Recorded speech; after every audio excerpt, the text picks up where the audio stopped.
Hello and welcome to Activating Magic. I'm Darla Ledoux. I'm your host. And today is a solo episode where I'm going to share with you my journey to re-embracing the structure of retreats. So here's the thing. I am a retreat host. It is definitely my soul work to facilitate deep transformational retreats. I've been doing it for more than 15 years. I've held 115 retreats and I've earned millions of dollars through hosting retreats. It is me, right? And it was a vision to host retreats that got me into my business to begin with. And then I hung it up. So in today's episode, I'm going to share with you how I came to host retreats, how I started teaching other people how to host powerful, profitable retreats, why I literally buried it after writing the book and everything, and then how I have chosen to bring it back and what all of this has to do with my own transformation around structure and flow, which if you're on my newsletter list, you have heard a lot of lately. And if you're not on my newsletter list, go hit up sourcedexperience.com, take my quiz, and then you'll be on the newsletter list. Okay, so let's start with, it was a vision of hosting retreats that got me into business in the first place. So I've been in business since 2009, but I was first trained as a coach way back in 2001 in my corporate job. So you may know I'm a recovering engineer. And my first job out of college was at Procter & Gamble. And while I was there, I was actually trained as a coach. And so I knew I wanted to be a coach. I loved the idea of it when I was in the training, and it was extremely intense. And we were doing our deep shadow work around our own biases about things like race and gender and sexual orientation and age and how they might affect us in the workplace and how they might affect the people we coached in the workplace. And in that process, I started to see that there were truths about my biases and how I was showing up to things that I was unaware of, that were hidden from my view. And I was shocked to learn this. And I thought, why doesn't everybody know this? That we have these filters that color how we interact with life, and we don't even know we have them. I was like astounded, right? So I knew I wanted to do that work, but I was young and I thought I didn't know anyone who had a business. I didn't know anything about being in business. So I was ignoring that calling for quite a while. And then my stepdad got sick with cancer. And he got sick and he passed away 3 months later. And they said he'd have 3 months, and he literally had 3 months to the day. And so during this time, he was planning to fight it, right? He was going to get, trial drugs and treatments and do his best to fight it. And so in that process, no one in our family was actually talking about what was happening. Now, we weren't a family of talkers anyway, but no one was saying, hey, what advice would you want to pass on to me before you go? Or, tell me more about your childhood that I don't know, or things like that, right? We weren't having those conversations.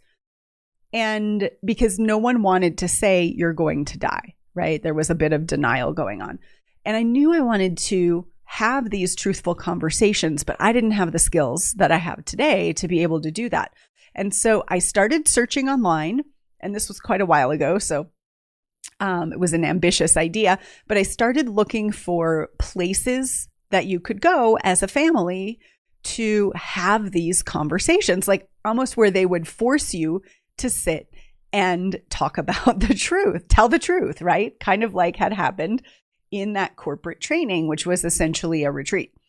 So I was looking for, family cancer retreats and things like that. And there was nothing at the time. But I started to get this vision of gathering people to host retreats. In my time after Procter and Gamble, I was teaching high school for a season at a Montessori school, and we did retreats basically with the students. And I was able to practice my transformational skills.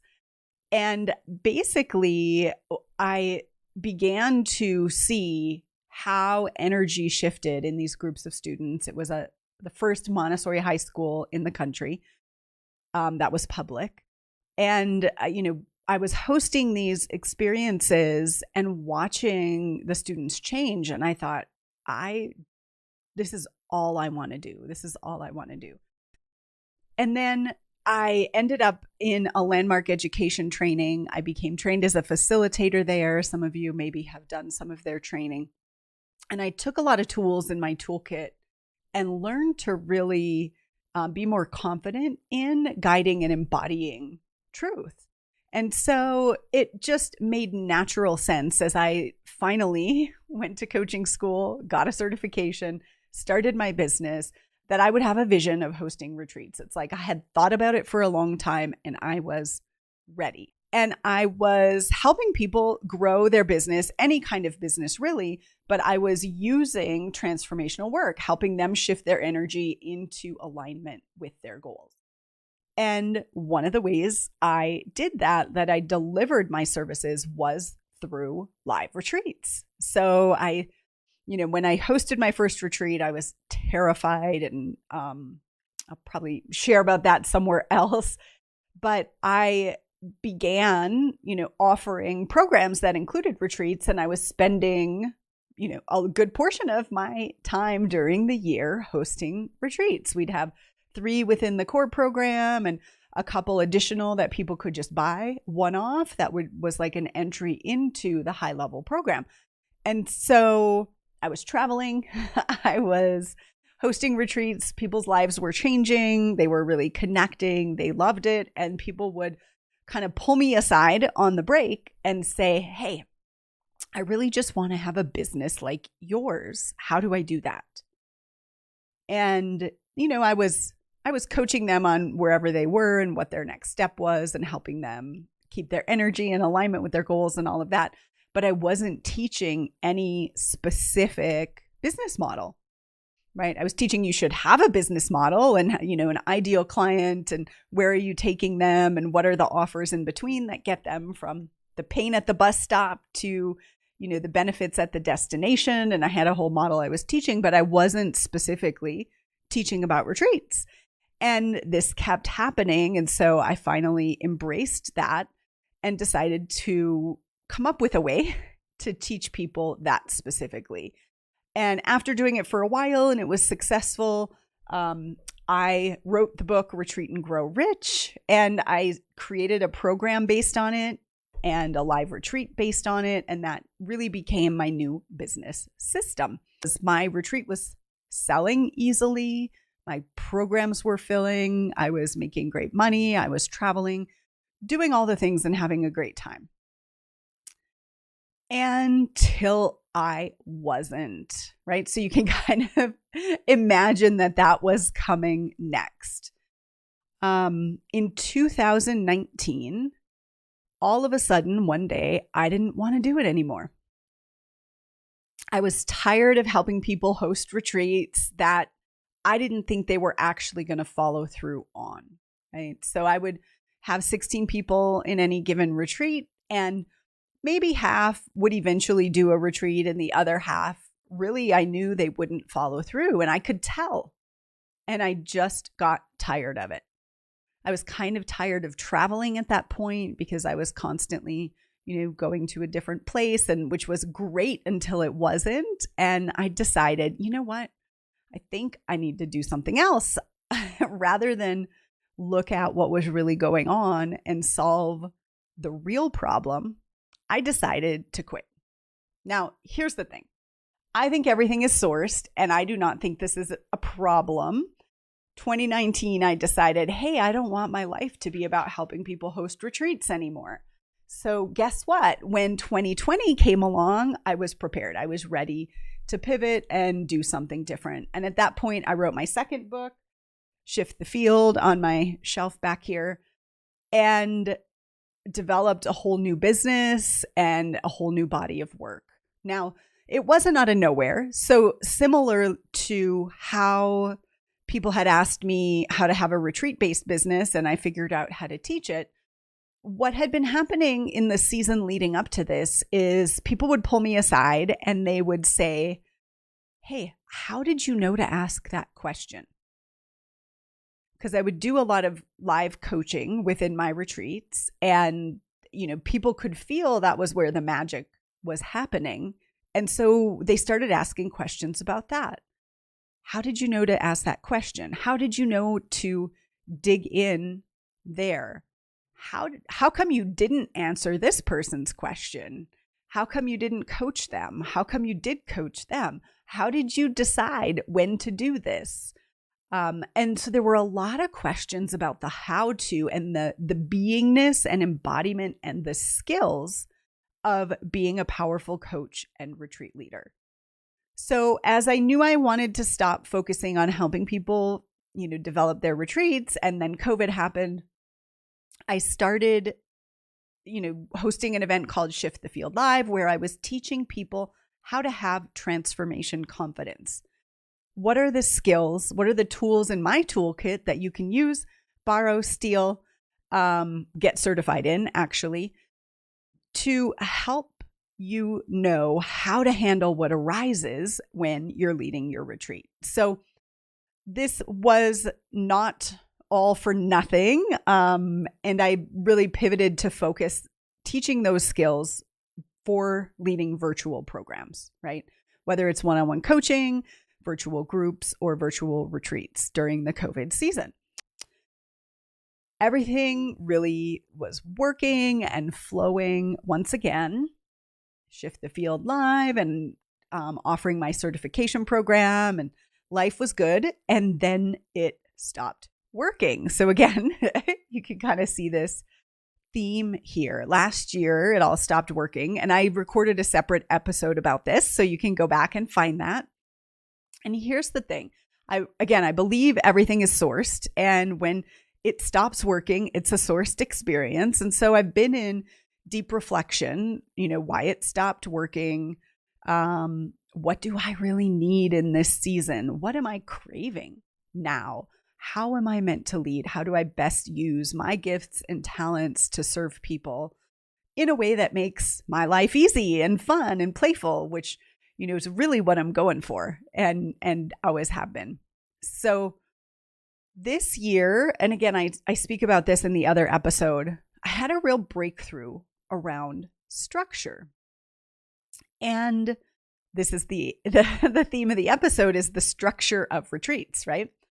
And so I had a breakthrough around structure where I realized that based on some things that had happened, again, this is in another episode, I really realized as a kid that there wasn't a solid structure for me to lean into. My mom got remarried and my stepdad came into my life, and I thought he was going to be it. And, we had a house and we weren't moving, and I felt really good. And then he threatened that if I, didn't behave a certain way, he was going to send me to go live with my dad. And in that moment, the structure was broken. I was on my own and I felt terrified. And so I became someone who created structure for myself. And that was great. And I created structure in my business, all of the frameworks and concepts that I teach that people can use, bring structure to this esoteric work of transformation, which is awesome. And I realized, wow, I don't want to be the one bringing structure anymore. And at a soul level, I believe that's why everything started to fall apart. Because at this point, I had moved into really selling magic, right? Your sourced magic. This is Activating Magic podcast. Your sourced magic is your inner knowing or your divine guidance that goes to work on behalf of higher consciousness on the planet. So your inner knowing is esoteric, right? There's not a lot of, quote, structure to it. Now, I teach people how to bring structure to their process of accessing their magic. But in selling magic, I kind of moved away from this inherent structure that's available through teaching retreats. And I'll say more about that in a minute. And so now I'm having this, kind of existential awareness that I no longer want to be the structure. I want to have structure. I want structures in place to support me. And magic, as much as I love it, right, helping people to trust themselves, doesn't have an inherent structure. It's kind of like, oh yeah, I'll do that when I get around to it, right? I'm going to learn to trust myself once everything else is handled. And that's not bad. It's totally sellable. And I have sold it, and, I filled a great retreat about it. And so recently I started working with a new mentor who said to me, why don't you talk about retreats? And in a really beautiful way suggested that I consider bringing back that message. And for me, in my mind, that was Retreat and Grow Rich and that book and the quote, old work. And so when I thought about the old work, I thought, I don't want to go back to that. And in fact, I literally buried it. So for a while, when I was kind of thinking about what I was going to do with the Retreat and Grow Rich body of work, I had a stone that I put on my altar to represent Retreat and Grow Rich and that body of work. And I kept checking in with it, like, do you have anything to say to me now? Is there anything you need? And I kept getting no. And then one day I realized that this was just hanging out here and it did have a message for me. And I decided it was time to bury it. So I took the stone and I buried it actually outside. This was not that long ago, to say, you know what? I'm officially putting this old work to bed. It is complete for me. And of course, when we complete something, it creates the space for something new to open up. So when my mentor said, what if we message about retreats? And my immediate reaction was, ooh, no, I buried that. I had to get curious. And in a beautiful way, he said, sleep on it. And if you absolutely hate it, then we'll try again. And so I slept on it. And I woke up and I felt like some creative energy and some excitement about this idea. And that was surprising because in my mind, I thought, nope, not doing that. Don't want to go backwards. I'm curious if you've ever had anything like this where it's like, been there, done that. I don't want to, reinvent the wheel. I don't want to go backwards. I'm done, right? And you're closed to an idea. So I was experiencing my brain being closed, but my energy field being really open to this idea of talking about retreats. And here's the thing about retreats, and here's part of what has excited me as I've been feeling into this and leaning in, is a retreat inherently brings structure. Now, I've been hosting retreats this whole time, right? Even virtual ones. So it's not like I wasn't doing that. I love the structure of something live because it forces structure into everything, right? Because a retreat has a time and a place, and that makes a structure. Like there's literally a physical space at a certain time where the transformation can happen, where the energy shows up. And so I love that. And so I've always had that in my business, but I stopped teaching it. But you know what? The magical humans that I teach, having a retreat with a time and a location that brings a structure to them, to their marketing, to their business model, to the flow, to decide when to do what, week after week, month after month as a business owner, a retreat changes all of that. The other thing, an agenda, right? A retreat has an agenda, even though it's a loose agenda. And with the kind of agendas I help people develop, it's enough structure, but enough space. And that is a structure for magic to flow through.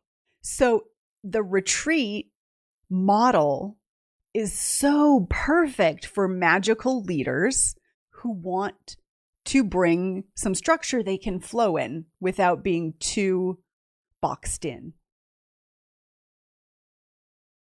So if you want to activate your magic at the next level, if you want to host your first or next retreat, having that retreat within your business model creates a rhythm and structure within which to do business.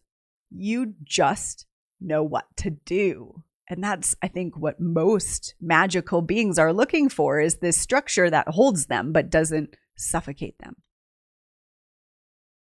Also, by the way, your clients give you extra credit for creating that kind of structure of a retreat, and they will pay you more for it. They will pay you more for it, for being the person who can deliver transformation that way, and for getting to come on retreats.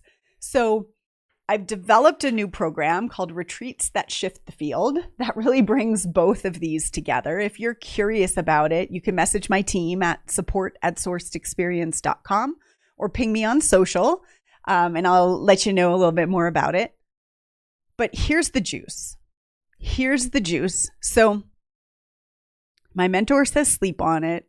I sleep on it. My creative energy is excited. My brain says, no, that's old and you don't want to do that.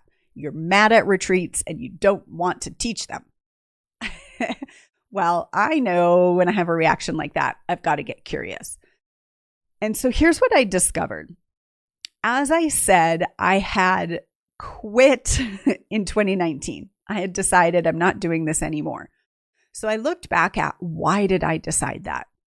Well, I decided that because of a retreat that I had at the end of 2018. I remember the location, the experience very clearly. And in that retreat, there were 16 attendees, and I was helping them workshop their agenda with the core anchor experiences that I recommend, and their expertise and brilliance and niche and all of that built into the agenda. And I was freaking irritated because I felt like these people aren't even going to go do this anyway. Everything was annoying me, and I was just over it.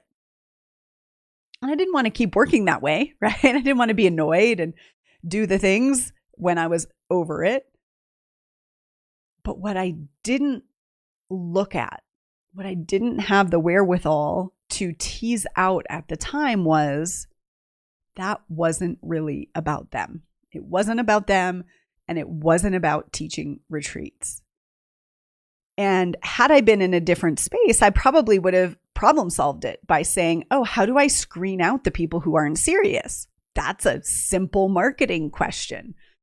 Or how do I get more brave to say to them, hey, I don't think you're really going to do this. Convince me, but I was not in that place. I was just irritated. Well, here's why. In that season, I hosted 3 retreats in a row, and I had been hosting a lot of retreats with my now ex-wife, where we were traveling together and holding the retreats in many ways together. I was always the leader and the planner and basically the everything. And she was a photographer and videographer, really great, and would come and do that work, and we'd get to travel together and have this amazing lifestyle. And then that fall, I had 3 retreats. The first retreat was overseas in Italy, and she was my support person, and she didn't do a very good job. I was pretty annoyed because she was, off doing her own thing while we were having a retreat. So I was already kind of frustrated. The second retreat was actually my very first ever certification retreat. So that was like birthing something new, like the energy of Sourced was being born at that time. And during that retreat, she was off shooting photo and video for another retreat.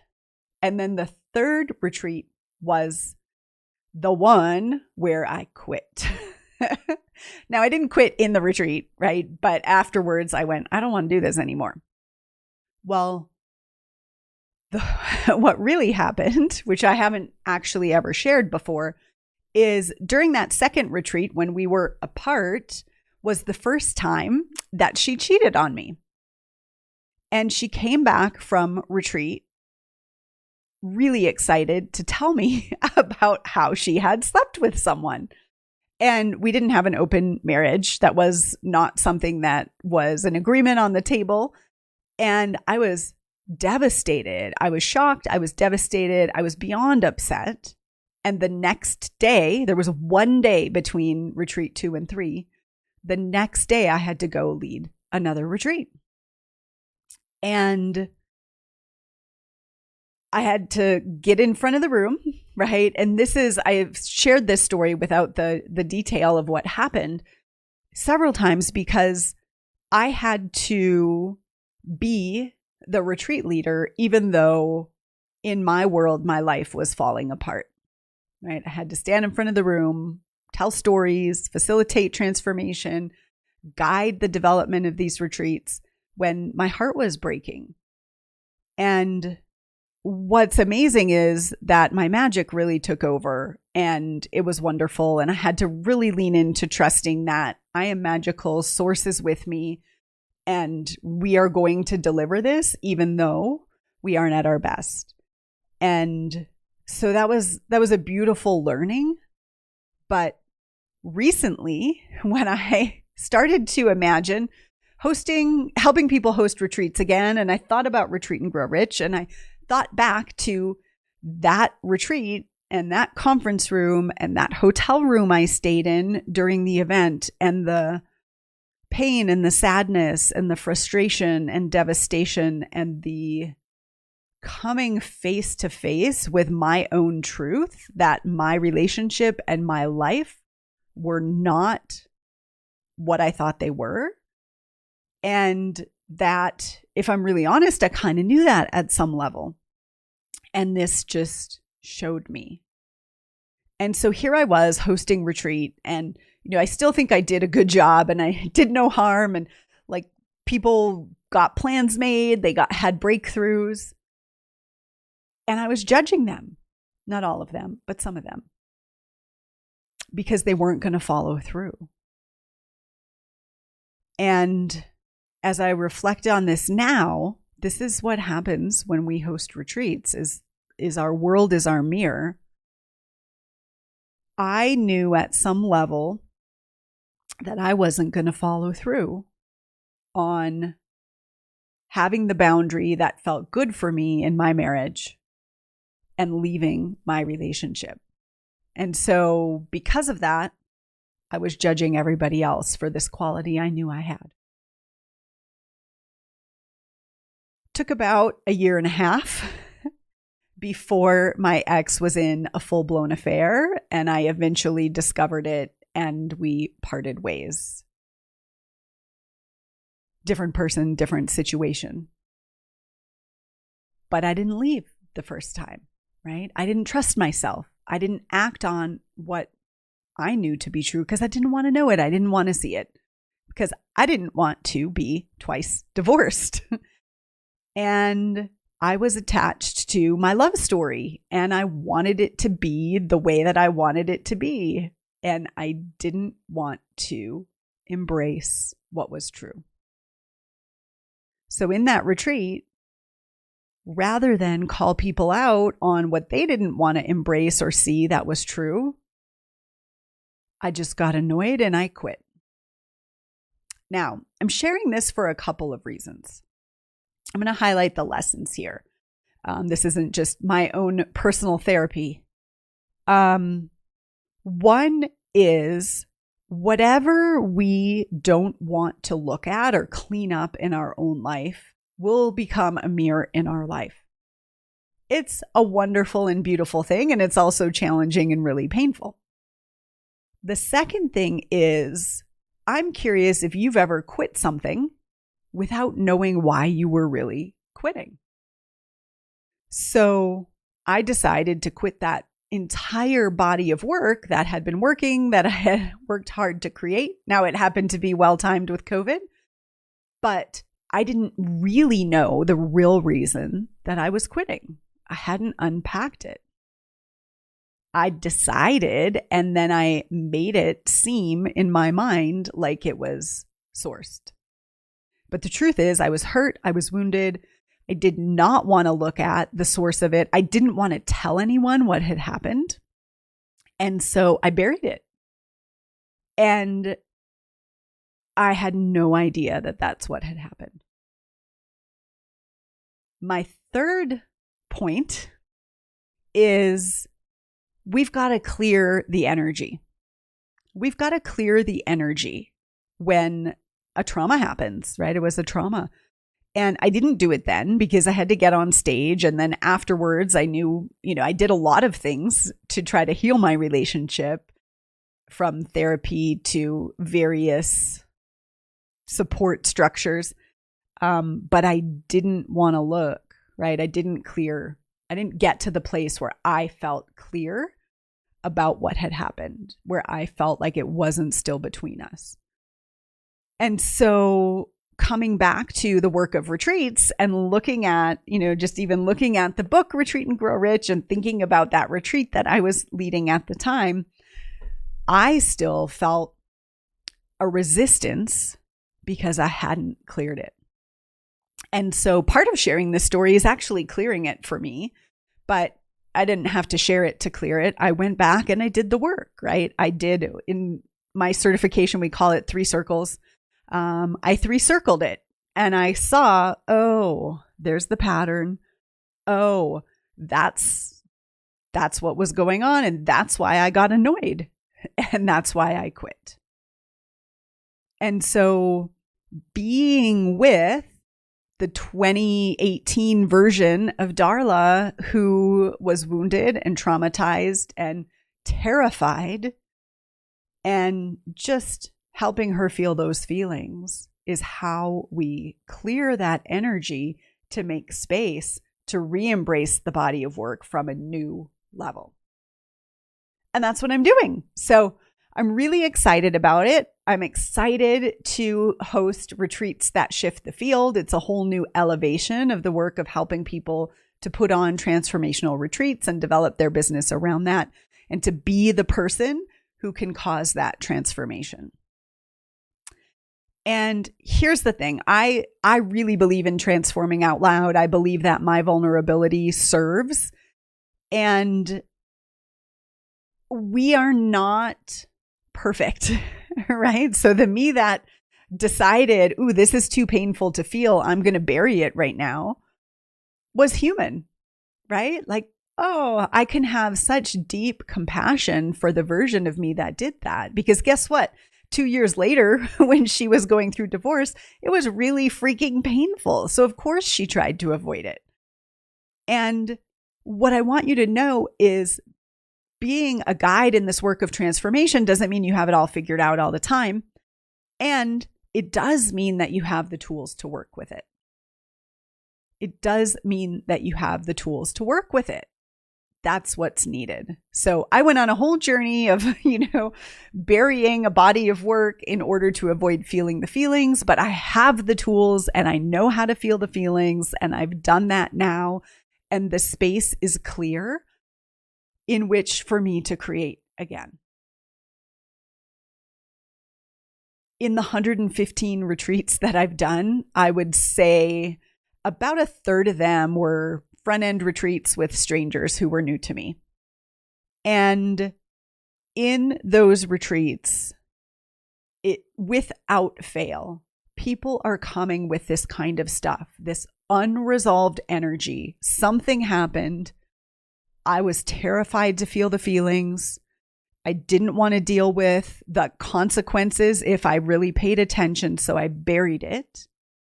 And now it's a stuck energy pattern that actually physically lives somewhere in their body.